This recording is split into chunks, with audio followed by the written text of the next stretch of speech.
സുനിൽകുമാറിനെ Pulsar Suni എന്ന് വിളിക്കുന്നത് ശരിയോ? ഇതാണ് റോൾ TV ഇന്ന് ചർച്ച ചെയ്യുന്നത്. ഞാൻ അറിയുന്ന ആലുവാക്കാരൻ ഗോപാലകൃഷ്ണൻ കുറ്റവാളി ഗോപാലകൃഷ്ണൻ അല്ലെന്നാണ് അടൂർ ഗോപാലകൃഷ്ണൻ പറയുന്നത്. ഉരുളിക്കുന്നം സക്കറിയ ചായനും തന്റെ തൊമ്മി എന്ന കഥാപാത്രത്തെ പോലെ അടൂരിന് വിധേയനായി കഴിഞ്ഞു. പറവൂർക്കവല ഗോപാലകൃഷ്ണനെ ഇപ്പോൾ കുറ്റവാളിയാക്കരുതെന്നാണ് സക്കറിയയുടെയും അഭിപ്രായം. ഈ ചർച്ചയിൽ പങ്കെടുക്കാൻ കുപ്രസിദ്ധ ഗുണ്ട കോടാലി ശശി, തമ്മനം റജ്ജി, പിച്ചാത്തി കുട്ടപ്പൻ എന്നിവരോടൊപ്പം ചാക്കോ കേസിൽ ഇതുവരെ പിടികിട്ടാത്ത സുകുമാരക്കുറുപ്പും അജ്ഞാത കേന്ദ്രത്തിൽ നിന്നും നമ്മളോടൊപ്പം ചേരുന്നു. മിസ്റ്റർ കോടാലി ശശി, താങ്കൾ എന്തു പറയുന്നു? ശുദ്ധ തമ്മാടിത്തം.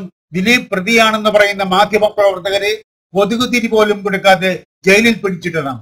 മിസ്റ്റർ തമ്മനം റജ്ജി, താങ്കളുടെ അഭിപ്രായം? പിന്നല്ലാതെ പൾസർ എന്ന് ഒരാളെ വിളിക്കുന്നത് നമ്മുടെ ധാർമ്മികതയ്ക്ക് ചേർന്നതാണ്. തുഞ്ചത്ത് എഴുത്തച്ഛൻ, വള്ളത്തോൾ നാരായണ മേനോൻ, ഉള്ളൂർ പരമേശ്വരയ്യർ എന്നൊക്കെ പറയുന്നത് പോലെ പൾസർ ഒരു വീട്ടുപേരാണ്.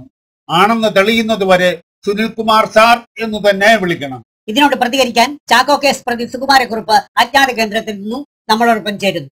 നമ്മുടെ രാജ്യം എങ്ങോട്ടാണ് പോകുന്നത്?